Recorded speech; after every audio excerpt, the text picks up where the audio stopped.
ഏതാണ്ട് അരമണിക്കൂറിനകം 8:30 കൂടി തന്നെ ഈ വിലാപയാത്ര ഇവിടേക്ക് എത്തിച്ചേരുമെന്നാണ് മനസ്സിലാക്കുന്നത്. ഏതായാലും അതിനുള്ള ക്രമീകരണങ്ങളൊക്കെ ഉണ്ട്.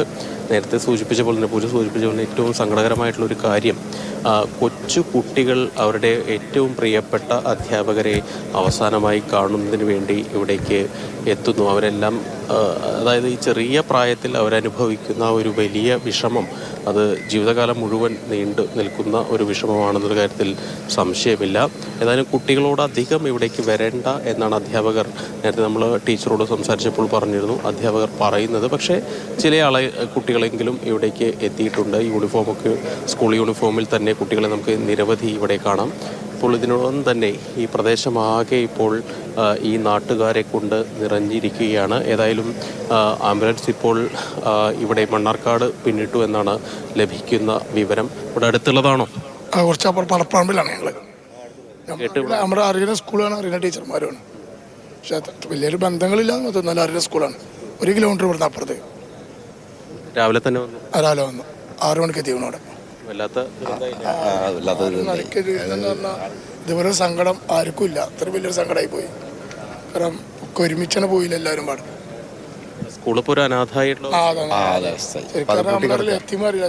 അവിടെ വെക്കേണ്ടതാണ്. അപ്പൊ അവിടെ സൗകര്യം ഇല്ലാത്തതുകൊണ്ടാണ് ഇങ്ങോട്ട് മാറ്റിയത്. ഒരു ഇടുങ്ങിയ സ്ഥലമാണ്. റോഡ് ഒരു 1 വേ ആയിട്ട് പോകാനേ പറ്റുള്ളൂ. അതുകൊണ്ടാണ് സംഭവം. അപ്പൊ നമുക്ക് സൗകര്യം കുറച്ചും കൂടി ഇവിടെയാണല്ലോ, അതുകൊണ്ട് ഇങ്ങോട്ട് മാറ്റിയതാണ്. ഒരുപാട് ആൾക്കാർ ഇവിടെ വന്നു. എല്ലാവരും ഒരു 99% ആളുകൾ എത്തിയിട്ടുണ്ട്. നീ ആൾക്കാർ വന്നുകൊണ്ടിരിക്കണുണ്ട്. പൊതുദർശനം നീളാനല്ലേ സാധ്യത? അതെ, വരാൻ വൈകിയ അതിനനുസരിച്ച് നീളും. കാരണം 9 മരണം ഒരുമിച്ചായതല്ലേ. എല്ലാവർക്കും ഇത് ഇങ്ങനെ ഒരുമിച്ച് വിട്ടുകൊടുക്കാനുള്ള ടൈം പിടിക്കുന്നു മാത്രമേ ഉള്ളൂ. അതുപോലെ ഇങ്ങനെ പരിചയമുള്ളവരും കേട്ടറിഞ്ഞവരുമായി നിരവധി ആളുകൾ ഇവിടേക്ക് എത്തിയിട്ടുണ്ട്. അവരെല്ലാം തന്നെ ഇപ്പോൾ ഇതിനു വേണ്ടിയുള്ളൊരു കാത്തിരിപ്പിലാണ്. അന്തിമോപചാരം അർപ്പിച്ച് ഇവിടെ നിന്ന് മടങ്ങുന്നതിനെ അവരെ യാത്രയാക്കാനുള്ള ഒരു കാത്തിരിപ്പിലാണ് ഇവരെല്ലാം ഉള്ളത്. നേരത്തെ നമ്മൾ രാവിലെ മുതൽ പറയുന്നതാണ്, ഒരു ഉല്ലാസയാത്രയായി ഏറെ സന്തോഷത്തോടെ പോയിരുന്ന ആളുകളാണ് ഇപ്പോൾ ഇങ്ങനെ ജീവസുറ്റ രീതിയിൽ വരുന്നത്. ദൃശ്യങ്ങൾ കാണാം. നിരവധി സ്ത്രീകളൊക്കെ ഇവിടെ വരിയായി ഇപ്പോൾ ഇതിനോടകം തന്നെ ഇവിടെ നിൽക്കുന്നുണ്ട്.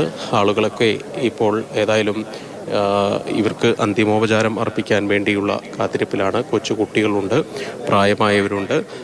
രാവിലെ 5 മണിക്ക് പോലും ഇവിടെ വന്ന് നിൽക്കുന്ന ആളുകളുണ്ട്. അതായത് തങ്ങളെക്കൊണ്ട് ചെയ്യാൻ കഴിയുന്ന കാര്യങ്ങൾ ഇവിടെ ചെയ്ത് തീർക്കുക എന്നുള്ള ഒരു ലക്ഷ്യം വെച്ചൊക്കെ നിരവധി ആളുകൾ ഇവിടേക്ക് എത്തിയിട്ടുണ്ട്.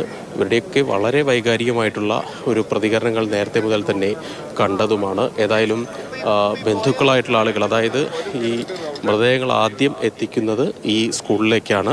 അതുകൊണ്ട് തന്നെ അവരെ കാണുന്നതിന് വേണ്ടി ഇവിടേക്ക് ബന്ധുക്കളായിട്ടുള്ള ആളുകൾ എത്തിയിട്ടുണ്ട്.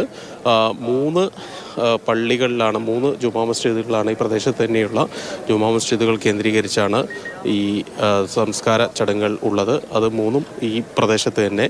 അതുപോലെ തന്നെ പ്രധാനാധ്യാപികയായിട്ടുള്ള അജിത ടീച്ചറുടെ സംസ്കാര ചടങ്ങുകൾ ഷൊർണൂർ ശാന്തി തീരത്താണ് നടക്കുക. ഈ ആശ ടീച്ചറുടേത് വീട്ടുവളപ്പിലും നടക്കുമെന്നാണ് നിലവിൽ ക്രമീകരിച്ചിരിക്കുന്നത്. ഏതായാലും ഇതിനു വേണ്ടിയുള്ള സംവിധാനങ്ങളൊക്കെ ഒരുക്കിയിട്ടുണ്ട്. സർക്കാർ പ്രതിനിധികളൊക്കെ ഉണ്ട്, ജില്ലാ കളക്ടറുണ്ട്, MLA-മാരുണ്ട്.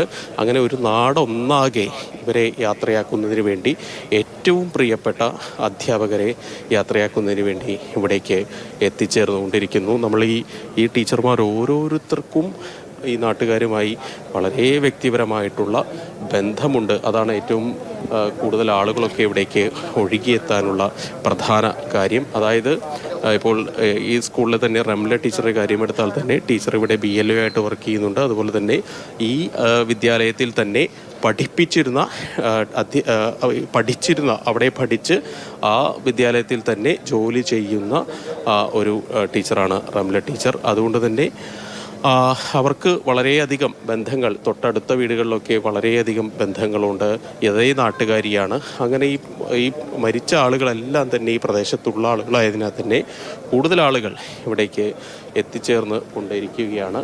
നിലവിലേതായാലും അല്പസമയത്തിനകം തന്നെ ഏതാണ്ട് 8:30 കൂടി തന്നെ ഈ വിലാപയാത്ര ഇവിടേക്ക് എത്തിച്ചേരും എന്നാണ് മനസ്സിലാക്കുന്നത്. പോലീസ് സുരക്ഷയോടുകൂടി, എസ്കോർട്ടോടു കൂടിയാണ് ഇപ്പോൾ ഇതിൻ്റെ സഞ്ചാരം ഉള്ളത്. നേരത്തെ അല്പസമയം മുൻപ് ഗൂഗിൾ നൽകുന്ന വിവരമനുസരിച്ച് ഏതാണ്ട് മണ്ണാർക്കാട് പിന്നിട്ട് കൊണ്ടിരിക്കുകയാണ്. അല്പസമയത്തിനകം തന്നെ ഇത് ഇവിടേക്ക് എത്തിച്ചേരുകയും ചെയ്യും. ഇവിടെ എല്ലാ ക്രമീകരണങ്ങളും നിലവിൽ പൂർത്തിയായിട്ടുണ്ട്.